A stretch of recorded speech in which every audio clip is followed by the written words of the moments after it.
નમસ્કાર, હું છું ગોપી ઘાંગર. આપ જોઈ રહ્યા છો નિર્ભય ન્યૂઝ. સરખેજમાં આવેલા ભારતી આશ્રમને લઈને હવે વિવાદ જે છે તે વધતો જઈ રહ્યો છે. ત્યાં આગળ હવે નવું એક વિવાદ ઉદ્ભવ્યો છે અને આ વિવાદ ઉદ્ભવ્યો છે કીર્તિ પટેલને લઈને. કીર્તિ પટેલે ગઈકાલે સ્વામી જે ઋષિ ભારતી બાપુ છે તેમના રૂમમાં રેડ કરી હતી ને ઘણી બધી એવી વાંધાજનક વસ્તુઓ જે છે તે મળી હતી. ઋષિ ભારતીનું કહેવું છે કે આ વસ્તુઓ તેમની નથી, પરંતુ ક્યાંક ને ક્યાંક વિવાદ જે છે શરૂ થયો તો આશ્રમથી હવે એક કેરેક્ટર ઉપર જઈ રહ્યો છે. આપણી સાથે જગદીશ મહેતા સર જોડાઈ ગયા છે. સર, શું કહેશો, જે રીતે આ આખો વિવાદ ઉદ્ભવ્યો અને જુનાગઢની અંદર પણ આના ઘણા બધા ઇમ્પેક્ટ જોવા મળ્યા, કારણ કે ઇન્દ્ર ભારતી બાપુ છે તે પણ આને લઈને ઘણા બધા નિવેદનો કરી રહ્યા છે. આપનું શું માનવું છે આને લઈને? જુઓ બેન, ગંગા સતી એક અમારે ત્યાં ભજની આપણા બહુ પ્રચલિત ગંગા સતી થઈ ગયા. એના ભજન હતા, અભણ હતા, દેરાણી જેઠાણી જેવું કયો, પણ એણે બહુ સરસ વાત કરી હતી કે શીલવંત સાધુને વારંવાર નમીએ, જેના મેરુ તો ડગે, જેના મનડા ડગે ની પાનબાઈ. રાઈટ, આ બધી જ વાત એણે કરી હતી. શીલવંત સાધુને વારંવાર નમીએ એટલે ચારિત્રશીલ એ સંતો જે હોય એને આપણે બધા છે ને યુનિફોર્મ ધારી વાત, ભગવા પહેરી લીધા એટલે ભગવાન માની લીધા. આ પ્રોબ્લેમ છે, કારણ કે કસોટી નામની કોઈ ચીજ આપણી પાસે હોતી નથી. અત્યારે જે આશ્રમ તમે કીધું સરખેજ નહીં, બધી એવા 4 આશ્રમ છે. નર્મદાના કાંઠે પણ એક આશ્રમ છે, ગિરનારમાં પણ એક આશ્રમ મેઇન છે. ભારતી બાપુ તો બહુ મહામંડલેશ્વર થઈ ગયેલા, વિરાટ વ્યક્તિત્વ હતું. આપણે કોરોના દરમિયાન એનું અવસાન થયું અને એના આ બે આપણી એની સાધુઓની ભાષામાં આ ગુરુભાઈ કહેવાય. એટલે કે એક ગુરુએ 2 ચેલા જે નિમા હોય એને ગુરુભાઈ કહે છે, 2 પેરેલલ જેવા. પણ અત્યારે જે બધી વાતો આ 2-3 દિવસથી ચગીતી ને હવે થોડુંક સંશોધનના અંતે જાણવા મળ્યા પ્રમાણે એમાં હરિહરાનંદજી બાપુ જે છે, જેને અત્યારે સરખેજ આશ્રમનો હવાલો સંભાળી લીધો એમ કહીએ છીએ. કહેવામાં તો એવું આવ્યું કે બાઉન્સરો સાથે ને આમને તેમને, પણ એ આવશ્યકતા હતું બેન, અંદરની વાત કોઈને ખબર નથી. વાત એમ છે કે હરિહરાનંદજી મહારાજ જે છે એ પ્રમાણમાં જે પ્રમાણે આપણે વિગતો મેળવી છે એ પ્રમાણે એ સાધુ ચરિત વ્યક્તિત્વ જ છે. એને ભૂતકાળમાં તે આવી જેને આપણે મોહ માયા કહીએ છીએ એ પ્રકારનું વ્યક્તિત્વ હતા નહીં. પણ જેની અત્યારે ઋષિ ભારતી એના ગુરુ બંધુ કયો કે એના શિષ્ય કયો, પછી એમ સમજી લ્યો, એ ઋષિ ભારતી જે છે ને એને પ્રોબ્લેમ શું થયો? જુઓ, સાધક હોતા હે, સાધક છે ને એ સાધનામાં લીન હોવા જોઈએ. માથે રાફડો થાય ને તો વાલ્મીકી થાય, વાલિયા લૂંટારામાંથી, પણ કારણ કે એને સાધના કરવી જોઈએ. હવે આ જે ઋષિ ભારતીજી જે છે, તમે જો અનેક ટીવી ડિબેટ્સમાં પણ તમે એ જોવા મળે, અનેક ટીવી ડિબેટ્સમાં એ વિવિધ વિષયોમાં જોવા મળે. સનાતન ધર્મની વાતો હતી જ્યારે સ્વામિનારાયણ સંપ્રદાયે આપણા હિન્દુ ધર્મના જે ભગવાન જે છે, ઈશ્વરના કેટલાક અવતારો છે, એની ઠેકડી ઉડાડતી કેટલીક વાતો એના મેગેઝિન કે એના પુસ્તકોમાં લખી હતી. ત્યારે બહુ મોટો જે ડખો થયો હતો સનાતન ધર્મનો, ત્યારે પણ આ તમે જુઓ તો ઋષિ ભારતીજી જે કેન્દ્રમાં હતા જવાબ આપતી વખતે, અને મોટી મોટી બધી વાતો કરી હતી. પણ એ સમયે પણ આપણે કીધું તું, આપણે ઘણી વખત ડિબેટ કરી છે આ મુદ્દે કે ભાઈ તમે સનાતન ધર્મના રક્ષક તરીકેની વાતો કરો છો તો સંમેલનો બોલાવીને અને લચપચિયા લાડુ ખાઈને છૂટા પડો એમ થોડી રક્ષા થશે. તમે જાઓ સાળંગપુર, અહીંયા નજીક જ છે, સાળંગપુર જઈને કોથળો પાથરીને બેસી જાઓ. જ્યાં સુધી તમારા આરાધ્ય દેવનું અપમાન જે કરવાનું જ્યાં ચિત્રાંકન કરેલું છે તે અને ચોપડીઓમાં જે લખ્યું તે એ ન હટે ત્યાં સુધી તમે હટતા નહીં. તમે તો સાધુ ચરિત વ્યક્તિત્વ છો, ખપી જવું હોય તો કુરબાન છે. ધર્મ માટે સાધુ ખપી જાય તો એનાથી રૂડો અવસર કયો હોય? પણ આ તો આપણી માન્યતા છે, આ લોકો એવા છે નહીં. બધાએ બીટિંગો સંમેલનો કર્યા અને બધી સેટિંગ કરી લીધું. તમે જુઓ હજી બધું યથાવત છે અને હવે સનાતન ધર્મને કોઈ ખતરો હોવાનું ઋષિ ભારતી પણ માનતા નથી. હવે આપણે આ મુદ્દા ઉપર આવીએ કે એ જ ઋષિ ભારતી છે જે આમાં હરિહરાનંદજીના શિષ્ય હોવાના દાવા સાથે મૂળ તો મેં કીધું ને કે પબ્લિસિટી જ્યારે તમને બહુ મળી જાય ને ત્યારે તમે હો એના કરતા મોટા થવાનું તમને અભરખાઈ જાગે અને તમને તમારો ઈગો પણ હર્ટ કરતો થાય. હરિહરાનંદજી બાપુ એ બાકાયદા સંતની વ્યાખ્યામાં આવનારી વ્યક્તિ છે. એને ક્યારેય લાઇમ લાઇટમાં આવવાનો બહુ ઢઢિયો નથી. જ્યારે કે ઋષિ ભારતીજી જે છે એને દર 5 દિવસે એવું થાય કે ક્યાંક હું ચમકી જાઉં તો વધુ સારું. અને આ જે પ્રસિદ્ધિનો મોહ છે ને, ભગવાન કૃષ્ણને કોકે પૂછ્યું હતું કે ભાઈ આ અન્નકોટમાં 1000 આ તમને આ ચીજ વસ્તુઓ ધરવામાં આવે છે, તો તમે આમાંથી ખાવ, તમને ક્યારે એક તો ક્યારે ભૂખ લાગે અને ભૂખ મીટે ક્યારે, સૌથી વધુ ભૂખ શું, તમારો ખોરાક શું, તમને ફલાણું શું, આવા પ્રશ્નો. એણે કીધું આમાંની એકેય વસ્તુ મને પ્રિય નથી અને મને એકેય ભાવતી નથી કે એને કારણે મારી ભૂખ સંતોષાતી નથી. તો ભૂખ શેનાથી સંતોષાય છે તમારી? એણે કીધું કે આ બધીની લોકોનો અહમ જે છે ને એ મારો ખોરાક છે. પહેલી વાત તો એ. અને બીજી વાત કે મને પચે શું નહીં, આ બધું નહીં, આખું બ્રહ્માંડ ગળી જાવ તોય પચે શું, પચે શું નહીં. ગરીબને માથે જ્યારે મહેનત કરતો હોય ગરીબ શ્રમિક, અને એને માથેથી અહીંથી પરસેવાનું ટીપું ધરતી ઉપર પડે એ પહેલા જો એને એની વળતર ન મળે ને તો એ મને ન પચે. એ વાત એને વળતર પેલા મળી જવું જોઈએ. પરસેવાનું ટીપું ધરતી ઉપર પડે એ પહેલા એને એનું વળતર મળી જવું જોઈએ. અને બાકી રહી વાત ભૂખની, તો એણે કીધું આ જગતમાં પેટની ભૂખ તો ગમે ત્યારે સંતોષી શકાય, પણ પ્રસિદ્ધિની ભૂખ જે છે એ ક્યારેય સંતોષાતી નથી. બલકે જેટલી તમે એમાં પ્રસિદ્ધિ તમને મળતી જાય એટલા ને એટલા તમે વધુ ભૂખાળવા થતા જાઓ. ઋષિ ભારતીજીના કેસમાં એવું છે બેન. એક તો વારંવાર લાઇમલાઇટમાં રહેવાનો ઢઢિયો. નંબર 2 કે તમે સાધુ ચરિત વ્યક્તિત્વને છાજે એમ તમારે રહેવું જોઈએ. તમે જે હમણાં જિક્ર કર્યું કે બેન ઓલા બેન જે છે જેને રેડ પાડી, રાઈટ? હવે એ ભલે રેડ પાડી છે, હવે તમે કહેજો કે ઋષિ ભારતીજીએ કીધું કે ભાઈ એક ખોટી રેડ છે ને અમને બદનામ કરવાની કોશિશ નહીં. ના, એક એનું નિવેદન એવું પણ આવ્યું કે ભાઈ જે કપડા ઇત્યાદિ મળ્યા છે એ જે એ બાકીના એની સાથેના કોઈ દેવી છે વિશ્વંભરી કે વિશ્વંભરી ભારતી, હા વિશ્વંભરી ભારતી, તો એ એમ કે છે કે એના ડ્રાઈવર અને એના પરિવારજનો પણ એની સાથે હતા એટલે એના કપડા એમાં છે એમ. હવે સાધુના રૂમમાં ડ્રાઈવરના કપડા, હવે એ ગળે ઉતરે એવી વાત નથી. આ બધા એક્સક્યુઝ કહેવાય. તમે જ્યારે સત્ય જુઓ, આપણે અનેક વખત ચર્ચા કરી બેન, ત્યારે આ એક વાત હવે હું જે કરવા જઈ રહ્યો છું એનો આપણે ઉલ્લેખ ઘણી વખત કર્યો છે કે મહાત્મા ગાંધીજીના તકિયા નીચેથી દારૂની બાટલી મળે તો તપાસ શું થાય કે અહીંયા આ કોણે ગુસ્તાખી કરી, કોની મતિ ભ્રષ્ટ થઈ ગઈ કે અહીંયા આ દારૂની બાટલી મૂકી. કોઈને એવો સંશય ન થાય કે બાપુ કદાચ આ રવાડે હોય, એવું બને જ નહીં. એની પ્રતિષ્ઠા જ એવી મોટી છે કે કદાચિત સત્ય હોય તો લોકો માનવા તૈયાર ન થાય. બોલો કે ભાઈ બાપુ બાપુ હોતા હે. મહાત્મા ગાંધી એટલે વાત થઈ ગઈ પૂરી. એનું નામ કહેવાય સત્ય નિષ્ઠા ને એનું નામ કહેવાય પ્રતિષ્ઠા. તો અહીંયા ઋષિ ભારતી છે, કપડા મળ્યા અનેક પ્રકારના, અને ડ્રાઈવરના એવા મોંઘા મેલા કપડા હોય, ટોમ બોય ને છાજે એવા કપડા હોય, અને બધા અલ્ટ્રા મોડર્ન કિંમતી ડ્રાઈવરના કપડા હોય કોઈ દી.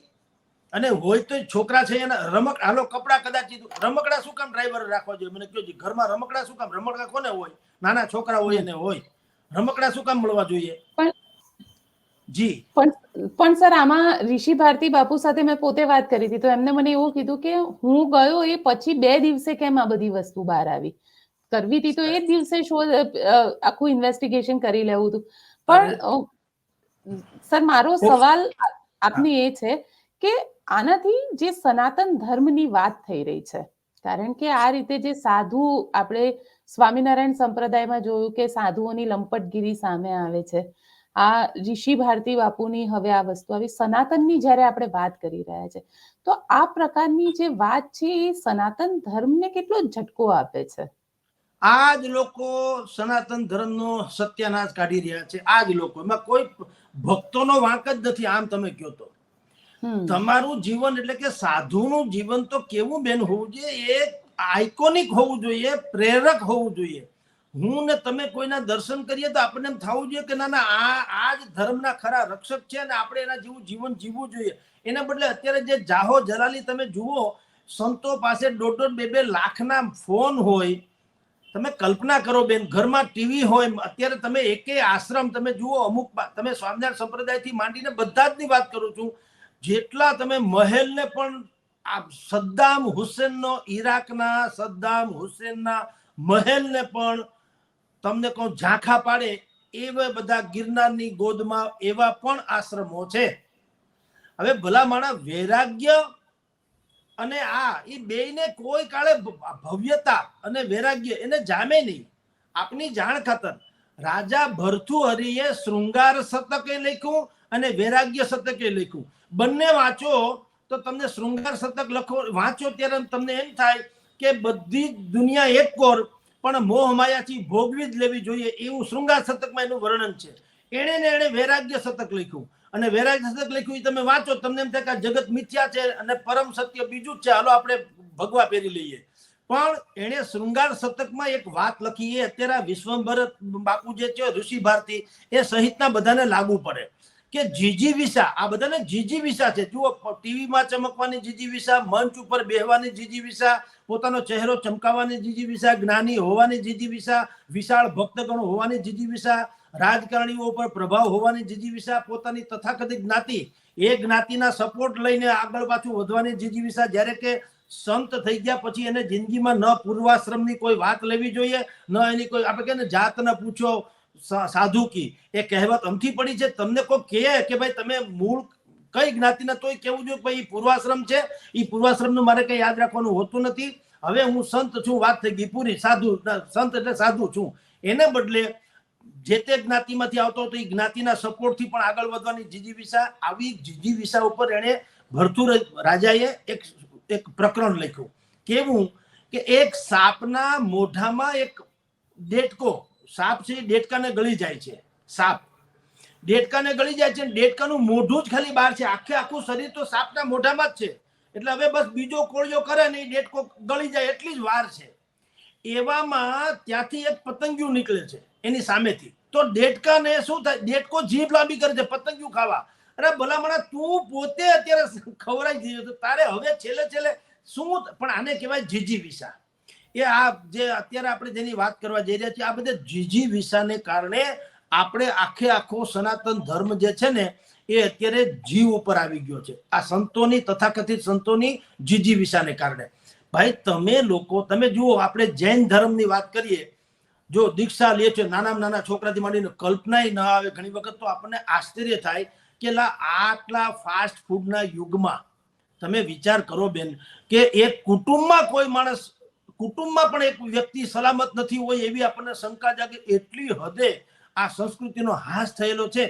એમાં જૈન ધર્મમાં એવું શું છે એમ કે કિશોર વયથી, બાળ વયથી કિશોર વય ને કિશોરથી તરુણ ને તરુણ થી યુવાન ને યુવાનથી પાછા પરણી ગયેલા હોય, એ પણ બધું જ કરોડો રૂપિયાની સંપત્તિ બધી એક સત્યાનાશ કરી અથવા દાન ધર્મ કરી અને સાધુના ખોળિયા થતા આપણને આશ્ચર્ય થાય.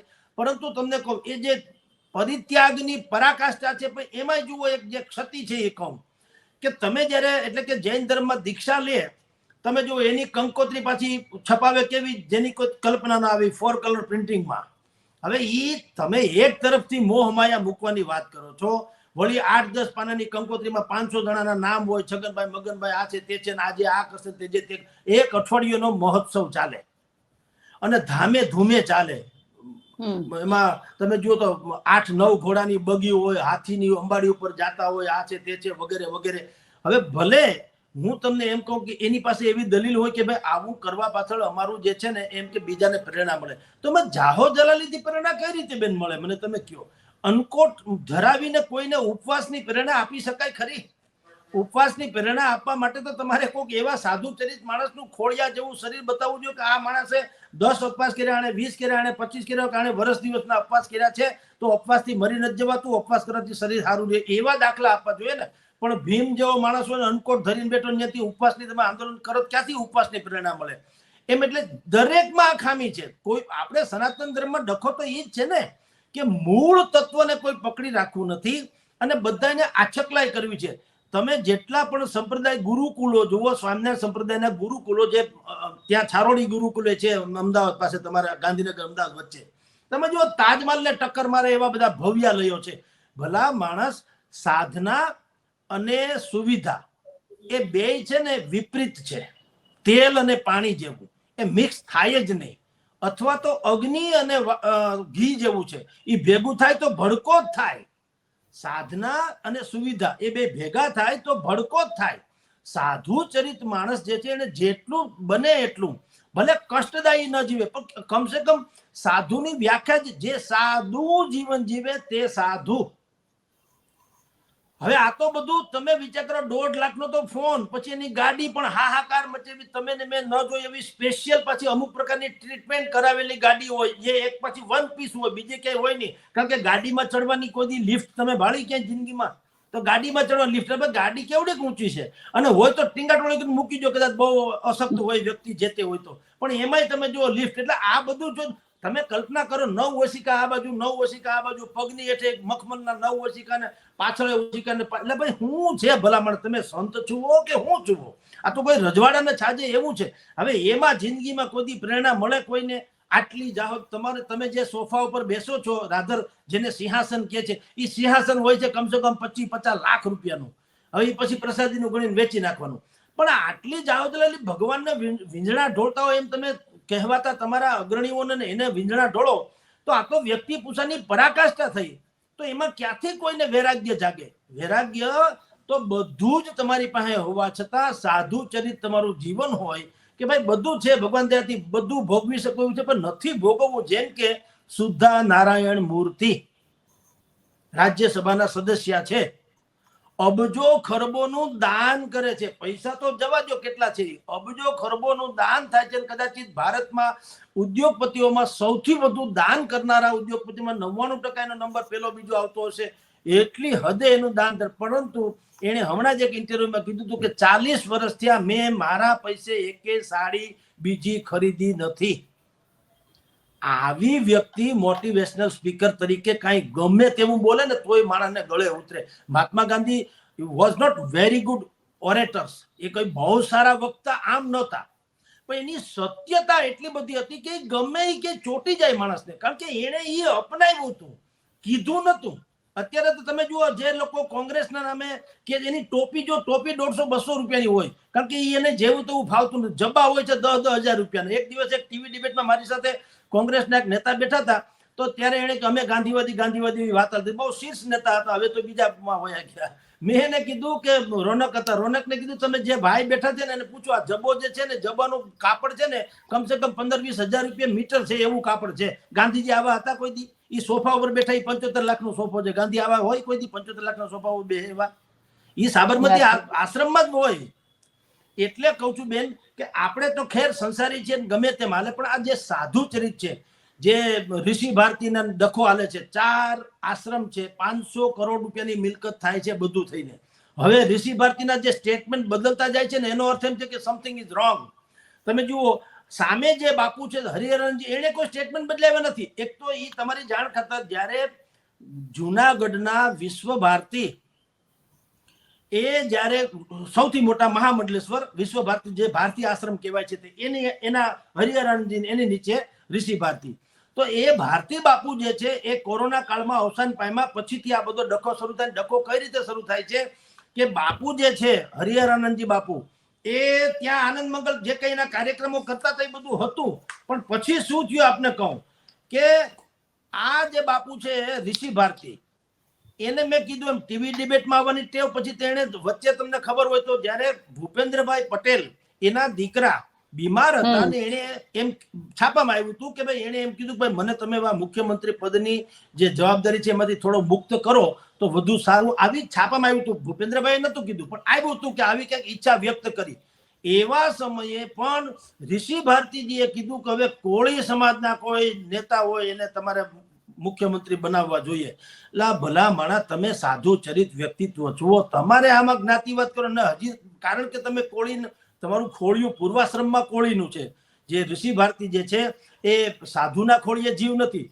હાલાકી એ ખોટ, એમાં વાંધો કાંઈ નથી કે માણસ ગમે તે કોમમાં જન્મે સાધુ બની શકે, બલકે મહાન વ્યક્તિ થઈ શકે, એટલે એ વાંધો નથી.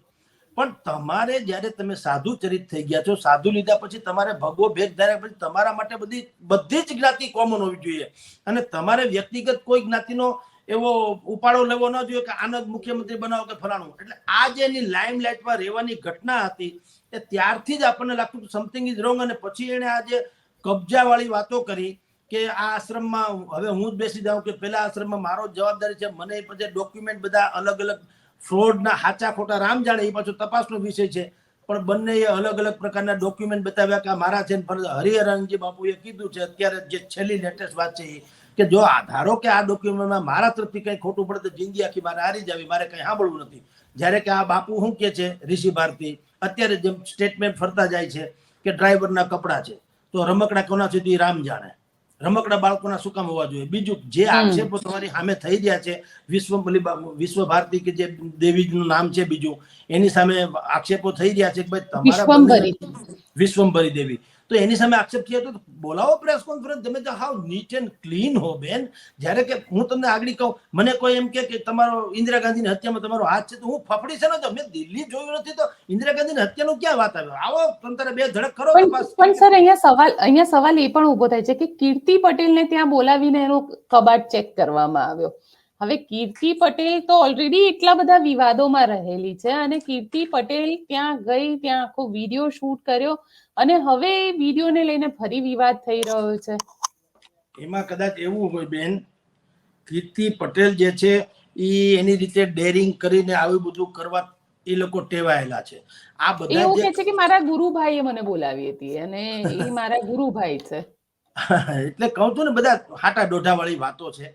પણ હું તમને એમ કહું કે કદાચિત એવું બને કે એ આશ્રમમાં કોઈ બીજા જઈ શકે કે ન શકે એવો ડખો હાલતો હોય ધારો કે, તો કીર્તિ પટેલને જો કે એ વાજિબ વાત તો નથી જ નથી, પણ હવે માની લો કે એ ગમે ને કીર્તિ પટેલ જગ્યાએ ધારો કે હું ગયો હોઉં પણ તમારી ત્યાંથી કંઈક મળ્યું તો છે ને, એ શું હાલો એ છોડો ને. કીર્તિ પટેલની કોઈ પોસ્ટ હોય કે ન, અને એમાં કઈ જરૂરી નથી તપાસ કરવા માટે કોઈ ભક્ત તરીકે પણ જઈ શકે.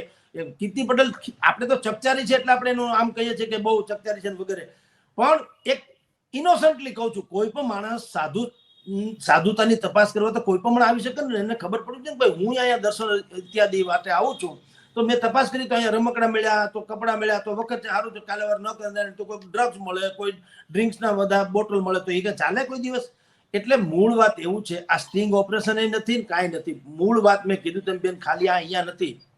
જુઓ અનેકો ધાર્મિક તમે ચેરિટી અહીંયા જે ચેરિટી ટ્રસ્ટ હોય છે ને, ચેરિટેબલ ટ્રસ્ટનું જે રજીસ્ટ્રેશન કરે છે ને જિલ્લા રજિસ્ટ્રાર અને સ્ટેટ રજિસ્ટ્રાર, એક આરટીઆઈ નાખો એટલે આગળ ખબર પડે સૌરાષ્ટ્ર ગુજરાતની મોટા ભાગની તથાકથિત ધાર્મિક સ્થાનોની સૌથી વધુ ફરિયાદોથી જ્ઞાન ફાઇલોના ઢગલા છે. એક રેર ઓફ ધી રેર કેસમાં એકાદ 2-5 જગ્યા ખાલી હશે જેના વિશે કઈ આવું નહીં થયું હોય. અને એ તમે જો વાંચો જે ફરિયાદો થઈ હોય ને એ વાંચો તો આપણને એમ લાગે કે આ લોકોને સનાતન ધર્મ તો છોડો, આ ભારતમાં રહેવાને યોગ્ય નથી. સનાતન ધર્મ ને બધું તો છોડો, આક્ષેપ સાચા ખોટા રામ જાણે હો, પણ જે એમાં લખવામાં આવ્યું છે તે. દાખલા તરીકે કહું, આ જે ઋષિ ભારતી છે એના વિશે જ્યારે ભારતી બાપુ જીવતા ત્યારે એમ કહેવાય છે કે બીજી એક કન્યા સાથે પણ એ એના સંગમાં આવી ગયા હતા, ફસાયા હતા અને એ પ્રકરણ એટલું ચેગ્યું હતું કે ભારતી બાપુને ખુલાસા કરવા ભારી થઈ પડ્યા હતા. અને પછી એક તબક્કે પ્રકરણ એટલું ચેગ્યું હતું જુનાગઢના તમામ પત્રકારોને ખબર છે, જે મેઇન મીડિયાના પત્રકારો છે ને બધાને ખબર છે. પછી બાપુની ભારતી બાપુની પ્રતિષ્ઠા એવડી મોટી હતી કે એને કીધું હોય કે ભાઈ આનાથી બીજું તો ઠીક વૈયક્તિક રીતે જે કઈ હોય તે, પણ આનાથી એક સનાતન ધર્મને અમારા આશ્રમને કઈ ખરાબ થાય એટલે બધા એ ઢાકો ડુંબો કરી દીધેલો. પણ તે દિવસે ઋષિ ભારતીનું આવા પ્રકરણ તો હતા જ. અને ઋષિ ભારતી જે એને આમ જુઓ તો ભારતી બાપુનો કબજો લઈ લીધો એમ કહો તો ચાલે. અને હરિહરાનંદજી બાપુ જે છે એ કેવળ ને કેવળ એને ભક્તિ સિવાયની કોઈ વાતમાં લાંબો રસે નહીં. ક્યાંય તમે એના ઝાઝા મોટા ફંક્શન થી માંડીને જેટલા ઋષિ ભારતીના છે, નહીતર નાના મોટા સંતની વ્યાખ્યામાં આવે છે એટલે એનું બધું સન્માન વગેરે થતું હશે, પણ સામે ચાલીને કરાવવું એવું નહીં. જ્યારે કે ઋષિ ભારતીએ તો મોરારી બાપુ યા તો રમેશ ઓઝા એની પણ એક જમાનામાં કથા બેસાડાવડાવેલી. અને કથા બેસાડે એટલું નહીં, ઋષિ ભારતીએ એના જે પૂર્વાશ્રમના જે જ્ઞાતિ કહેવાય છે એ જ્ઞાતિના બધા જ નેતાઓને નોતરીને એક બુદ્ધિપૂર્વકનો પ્રભાવ પાડવાની કોશિશ કરી હતી કે ભાઈ હવે અમે ટૂંકમાં આટલા મોટા વિરાટ છે એટલે અમારી સામે કોઈ થતા નહીં. આ આંદરૂની વાતો છે બધી. આવું ભૂતકાળમાં સત્તાધારમાં થયેલું. ત્યાં પણ 2 જૂથ પડી ગયેલા. સત્તાધારની ગાદી જે છે એ પ્રજાપતિ કુંભારની ગાદી હોવાનું પરંપરાગત રીતે કહેવાય છે. શામજી બાપુથી માંડીને જેટલા પણ થઈ ગયા એ બધા પ્રજાપતિ સમાજમાંથી આવે છે. હવે વચ્ચે શામજી બાપુના 2 ભગત કહેવાતા હતા, અથવા તો જીવરાજ બાપુના 2 ભગત કહેવાતા હતા. મેં લઘુ ભગત તેને કહેવાય, ગોવિંદ બાપુ અને જગદીશ બાપુ. ગોવિંદ બાપુ ખોડિયા આહિર, પૂર્વાશ્રમમાં આહિર, અને જગદીશ બાપુ કુંભાર પ્રજાપતિ. આ 2 વચ્ચે પણ આવો ડખો થયેલો મોટે પાયે. એના રિપોર્ટિંગ માટે અમે જતા, અને જીવરાજ બાપુ સ્વયં ઉપવાસ ઉપર ઉતર્યા હતા. સત્તાધારની ગાદીના મહંત જીવરાજ બાપુ ઉપવાસ ઉપર ઉતર્યા હતા. એટલી મોટી હદે ડખો થયો હતો, તમારી જાણ ખબર. પોલીસ પહેરો ગોઠવવો પડ્યો હતો, અને હાહાકાર મચાવવા તમામ જે મોટી મોટી પાળિયાદના પીરથી માંડીને બધાના જગ્યાના જે મહંતો હતા એને બોલાવવા પડ્યા હતા સમાધાન માટે. આના તો અમે નજર સાક્ષી છીએ. એટલે આવી અનેકો જગ્યામાં બેન આવું બધું ચાલે છે. એનું કારણ એવું છે કે જ્યારે સંપત્તિ 2 હદે વધી જાય ને તમને સંપત્તિનો શોખ, એટલે ભાઈ સાધુને કઈ હોય સંપત્તિના શોખ કોઈ દી? સાધુ ચરિત વ્યક્તિત્વ કોને કહેવાય? આપણી નજર સામે છે સ્વામી સચ્ચિદાનંદ મહારાજ છે કે નહીં? એ પણ છે ને, આશ્રમ તો એનો છે. તમે જુઓ એની ભવ્યતા ક્યાંય તમને નજરે નહીં પડે. તમારે હું જાણીએ ટેબલ ખુરશી પર બેઠા હોય, એની સાથે તમે જમી શકો, એની કોઈ ભવ્યતા નહીં, એની કોઈ એ પ્રકારની ગાડી નહીં, એના મોટા સિંહાસનો નહીં, એનો શતાબ્દી મહોત્સવ કે એનો પ્રાગટ્ય મહોત્સવ કે એનું કશું જ નહીં. એ તમારી મારી જેમ અને આ કોમન મેનની જેમ બધાની જેમ મળતા. હા, એ વિદ્વાન ભયંકર છે. એટલા માટે થઈને એની બહુ મોટી ઓલું છે ઓરા એનો. અને એ જ્યાં આવે ત્યાં થોડીક સિક્યુરિટી મૂકવી પડે એવું થાય, કારણ કે એ એટલા બધા વિદ્વાન છે ને અનુભવી છે કે જે સમાજમાં ક્રાંતિ લાવી શકે. તો એ સાધુને ક્યાં એ બાકી ભવ્યતા, જેને આપણે ભૌગોલિક ભવ્યતા કહીએ, એવું કશું છે નહીં. જેમ સ્વામી સચ્ચિદાનંદ છે, જેમના લીધે લોકો સનાતન ધર્મને માને છે, તો આવા બધા જે સાધુઓ છે જે પાખંડના સ્વરૂપમાં સામે આવે છે, ક્યાંક આ બધા લોકોની સાયકોલોજીની પણ એટલી જ અસર કરે છે કે લોકો એવા વિચારતા, હિન્દુ ધર્મમાં લોકો એવું વિચારતા થઈ જાય કે આ તો બધા પાખંડી સાધુઓ છે, કારણ કે એકના લીધે બીજાને પણ ભોગવવું પડે. જુઓ બેન, સાચું કહું, આપણે બધા ભલે કે મેં જીવરાજ બાપુને મોઢામાં કીધેલી વાત છે, અત્યારે અહીંયા બી કહું. જીવરાજ બાપુને કીધેલું સત્તાધારમાં, તમે કાલથી ચા પાણી જમવાનું બંધ કરી દો. અહીંયા તમે બહુ કહો છો ને, માની લો કે આ જગ્યાનો બહુ પ્રતાપ છે ને આ તે, ઠીક છે, એમાં કોઈ શંકા નથી. પણ તમારી ત્યાં તમે જેને ભક્તો માનો છો, મોટા ભાગના જે છે ને બધું આવું હોય છે. એક તો લોકોને બહુ જાજી ખબર નથી હોતી, અને બાકી તમે જે જમાડો છો ને અહીંયા, એના કરતા તમે જે ટોકન લ્યો, ભાઈ અહીંયા આવું, તમે સત્તાધાર સુધી આવો છો તો પૈસા ખર્ચીને જ આવો છો ને, મફત તો આવતું નથી. ક્યાં દૂરથી આવો છો તો શું કામ તમારે મફત ખાવું જોઈએ? ધર્મની જગ્યામાં એનો જે પેડ થતું હોય તમે કરાવી દો છો. તો તમે યાર ભક્તોને કેળવવાની જવાબદારી પણ આ તથાકથિત ગાદીપતિઓએ છે. એ એવું નથી કરતા. સનાતન ધર્મ હું જમવાનું ફ્રી, બધે એમ કે જગ્યા છે ને જમવા, ફલાણી જગ્યામાં જમવાનું વર્ષોથી રહોડું હાલે ફ્રી. પણ રહોડું એટલે ત્યાં તમારી જાણ ખાતર એક શેઠિયો જમવા જાય ને, એ જમે નહીં, પ્રસાદ લેવાને બાને થોડુંક લઈ જાય, પછી 5-10-50 હજાર રૂપિયા કે લાખ રૂપિયા નાખતા હોય, એટલે બીજા મારા જેવા 50 જણા જમી લેતા હોય. હવે એવા 50 શેઠિયા આવે ને 500 મારા જેવા જમવા વાળા આવે, તો શેઠિયાનું હંમેશા બેલેન્સ વધ્યું હોય. એટલે એવું બધું હાલતું હોય, તમે સમજો. પણ સંતોએ મૂળ વાત કોઈ કરતું નથી. ગાદીપતિ જે છે એ પાછા કોઈ ઈશ્વરના અવતાર હોય એમ એનું કઈ એવું પ્રવચન નથી હોતું કે તમને સાદગી શીખવાડે, કુટુંબ વાત્સલ્ય શીખવાડે, ધર્મની મૂળ વ્યાખ્યા અસલી શું છે એ શીખવાડે, અંધશ્રદ્ધામાંથી કેમ બચવું એ શીખવાડે, શ્રદ્ધા કોનું છે એ શીખવાડે, જીવન ધોરણમાં શું કરવું જોઈએ એ શીખવાડે, આદર્શ કોને કહેવાય એ શીખવાડે. આવું જ કઈ છે નહીં. તમે એમાં એ લોકોને પૂછો તો ખબર નથી હોતી.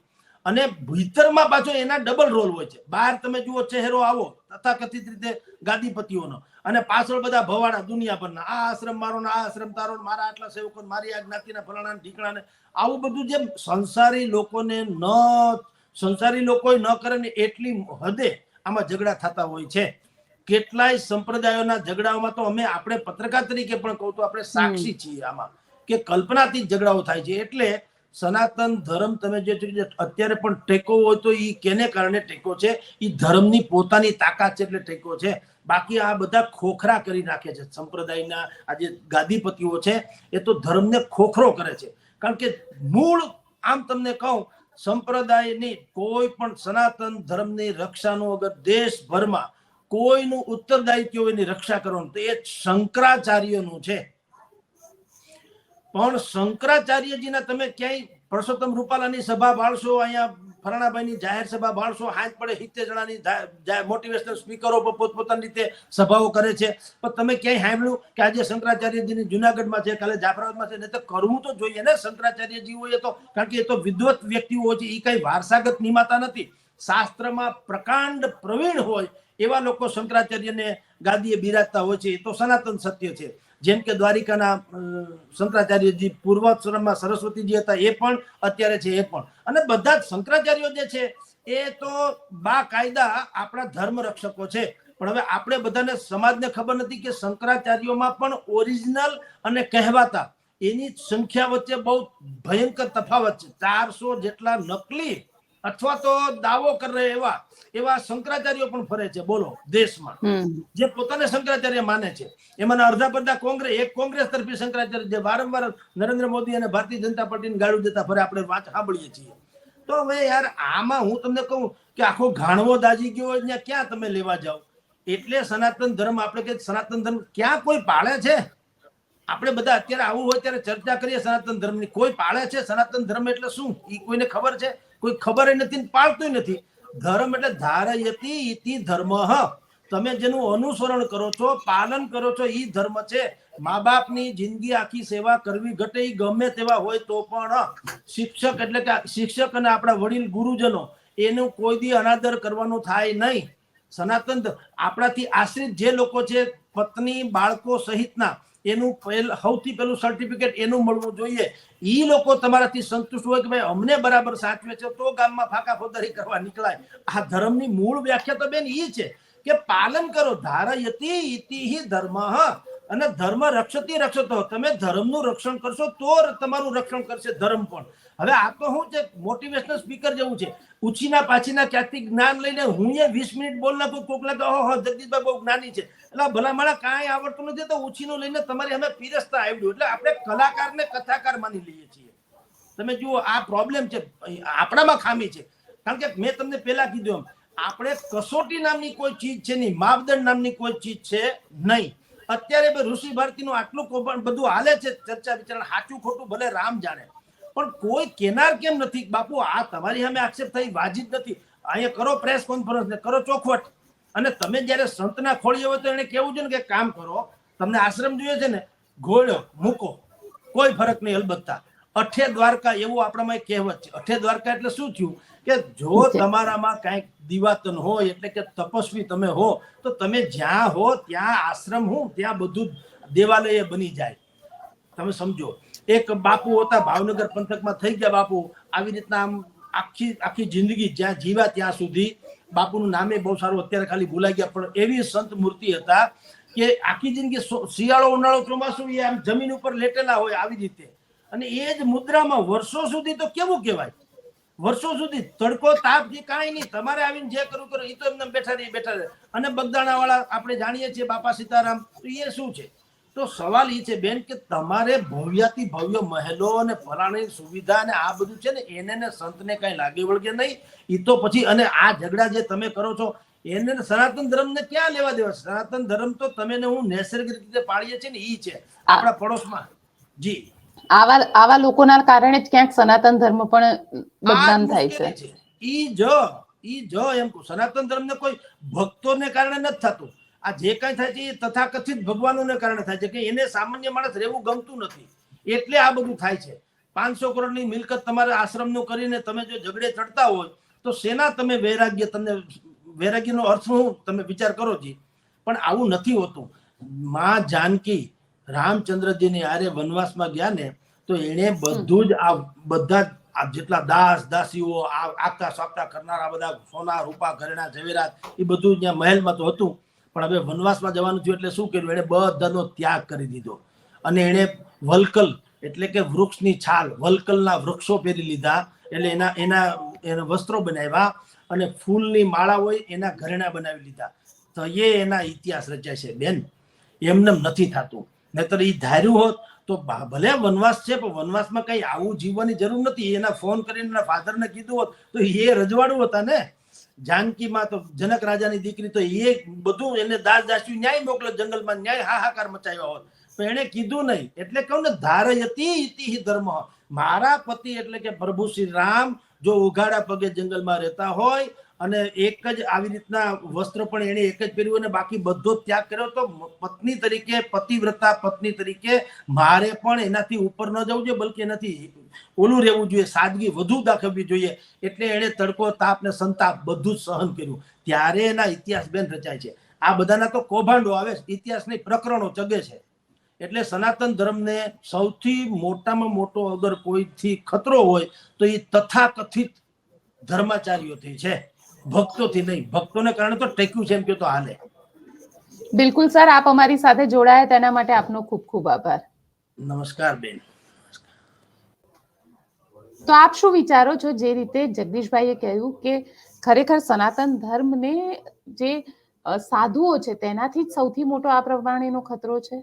અમને કોમેન્ટ બોક્સમાં ચોક્કસથી લખીને જણાવજો અને અમારી ચેનલ નિર્ભય ન્યૂઝને લાઇક, શેર અને સબસ્ક્રાઇબ કરવાનું ભૂલશો નહીં. આભાર.